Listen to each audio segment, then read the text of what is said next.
it was one major factor that doubled our lifespan and made our lives much more healthier and much more sophisticated. It enabled development of sophisticated surgical techniques, and we are taking now patients that are suffering severe bacterial infections, and we are bringing them completely back to life due to antibiotics. So think about this simple plastic dish that Sir Alexander Fleming left on the table, but that nevertheless brought him the Nobel Prize.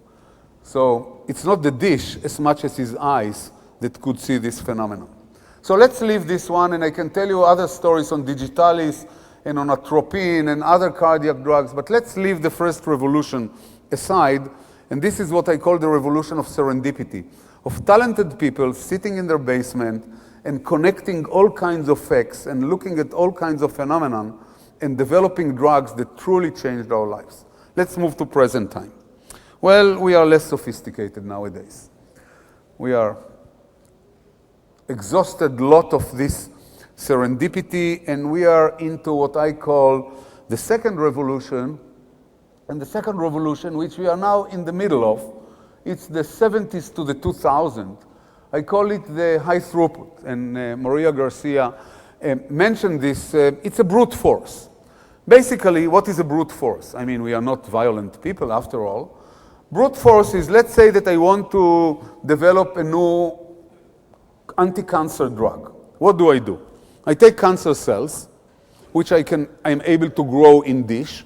I mean, this is a technique that is called tissue culture. It doesn't matter for you what it takes. It's an easy technique. We take cancer from the uterus, cancer from the intestine, cancer from the brain.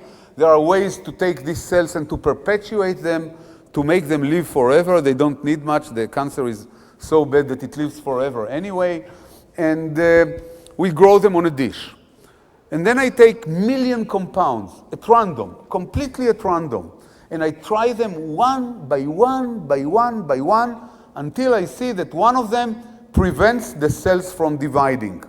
They stop the cancerous process in dish. Then I say, so out of the million, 5,000 will come out, 1,000 will come out, 500 will come out.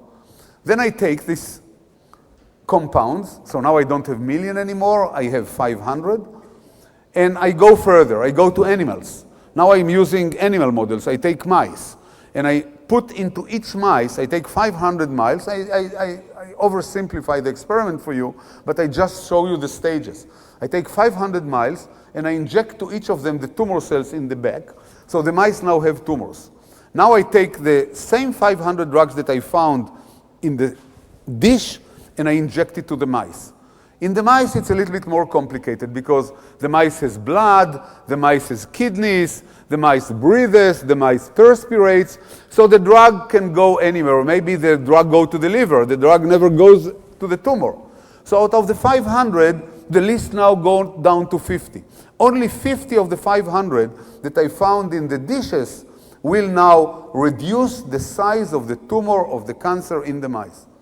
Now I take the 50 and doing all kinds of toxicity assays. I want to see that they don't kill the cells, that the cells are just not growing, that they are not really completely dead, that the mice are not losing their legs, that they are not poking their heart, that something very bad doesn't happen.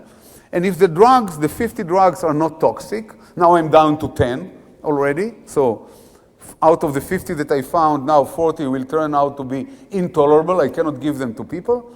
Now out of the 10, now I'm starting to go to human beings.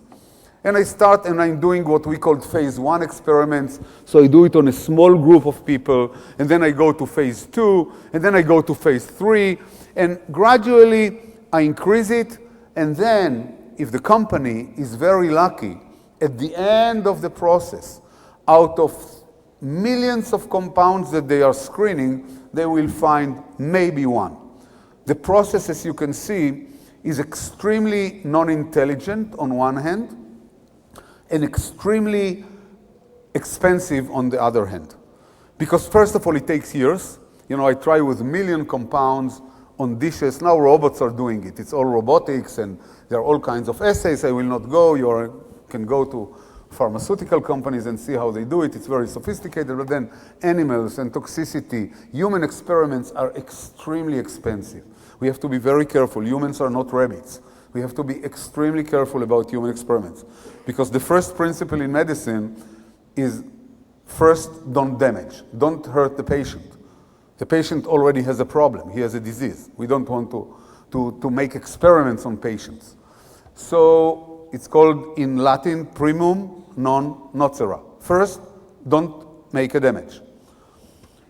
So it's an extremely tedious process. It takes years to get all the licensing. And just to give you a bulk number, such a process will cost the company between $500 million to more than $1 billion to bring one drug into the market via this system. It's not intelligent because we don't have a clue of the mechanism. We take million compounds, and the combinatorial in these compounds is so rich that we believe that one of the million will at the end make it. And I gave you million, but it can be 5 million. Or it can be less. So you can imagine that a lot of chemistry is going on here.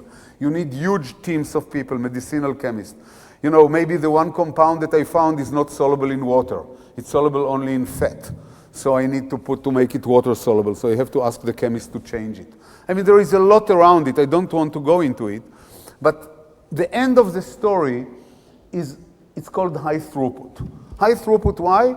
Because what is high throughput? High is a lot. And throughput, it's a system that I take a channel, and through the channel, I flow million compounds. One after the other, after the other, after the other, until my luck hits, or in most cases, it doesn't hit.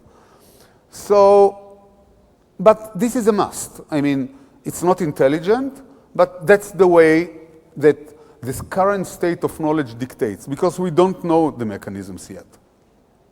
I would have preferred to go via a more intelligent way. The problem that I cannot, because I don't know the mechanisms. Mother Nature is still tough with me. She still hides most of its secrets from me. And therefore, this is the way that most pharma company will go these days. And I'll give you one example of another blockbuster, which is an unbelievable drug. And in a minute, lucky it's dark here, so one doesn't see the other, but I'll ask you again who is doing it, and I will be the first to raise my hand. And this is this drug. It's called statin. Now, statin is a cholesterol-reducing drug. It's a specific inhibitor of an enzyme in the cholesterol pathway. I will not go into it.